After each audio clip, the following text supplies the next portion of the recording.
দিতে পারেননি। মমতা ব্যানার্জি নামের তালিকা বানিয়েছিলেন যে আপনি কৃষকদের নামে তালিকা দিয়েছিলেন, তিনি হাফ লোককে দিতে পারেননি। তিনি 10% লোককে দিয়েছেন, তারপরে দিতে পারেননি বলে আর আমি পারবো না। এই হলো ভারতীয় জনতা পার্টি। কি বলবেন? এই রাজনৈতিক দলের ভিক্ষা আজ চাইতে এসছে, নির্বাচনে ভোট চাইতে এসছে। সিপিএম ওকে ইন্ধন দিচ্ছে এখন, আর সিপিএম কংগ্রেসের 1 পয়েন্ট এজেন্ডা মমতাকে শেষ করো, পিছনে পিছনে হাওয়া দাও। ওদের হাওয়া দিচ্ছে বিজেপিকে। বিজেপিকে হাওয়া দিয়ে হয়? যদি বিড়ালকে হাওয়া দিলে কি আছে, বাঘ হয়?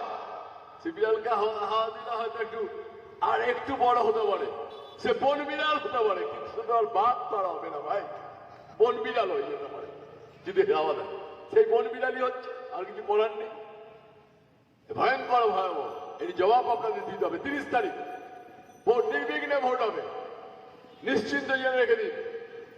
এই ভোটে কোনো গন্ডগোল নেই। আপনারা বাড়ি থেকে বেরিয়ে সকাল সকাল ভোটটা দিয়ে দিন, সকাল সকাল নিজের ভোটটা নিয়ে দেবেন।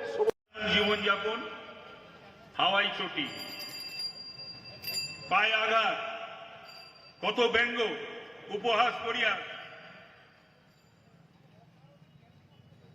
একটা পায়ে 213 গোল।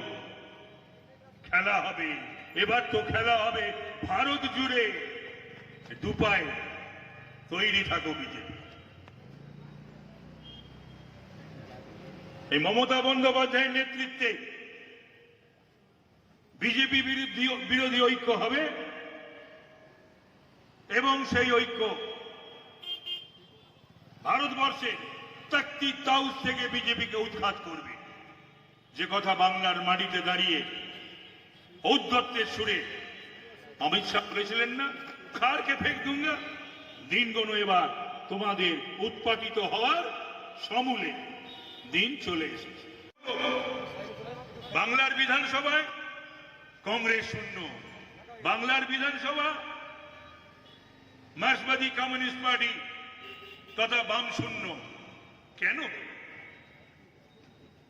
আর ছোট ছোট বাচ্চা বাচ্চা ছেলে মেয়েদের দিয়ে এখন আপনারা বক্তব্য রাখাচ্ছে। এটাই তো হওয়ার ছিল। কেন হলো? ভারতবর্ষে যদি কংগ্রেস ব্যর্থ না হতো, কংগ্রেসের নেতৃত্বের যদি অপদার্থতা প্রমাণিত না হতো, আজকে এই ভয়ঙ্কর শক্তি কি মাথাচাড়া দিয়ে ভারতবর্ষের বুকে এই বিজেপি নামক দলটি সাম্প্রদায়িক শক্তি, ভারতবর্ষের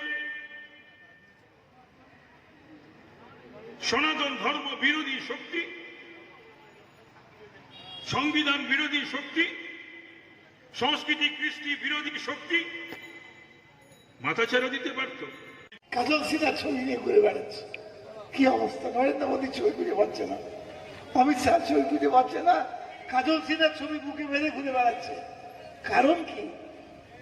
এই অমিত শাহ নরেন্দ্র মোদী এখানে ডেলি প্যাসেঞ্জার হয়ে গিয়েছিল, রোজ আসতো, রোজ সারা দেশের বিজেপির সব মুখ্যমন্ত্রী এখানে আসত।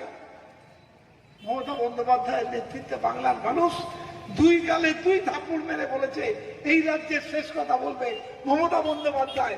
তাই ওরা বলেছিল ইসবার 200 পার, ইসবার 200 পার। কারা করলো?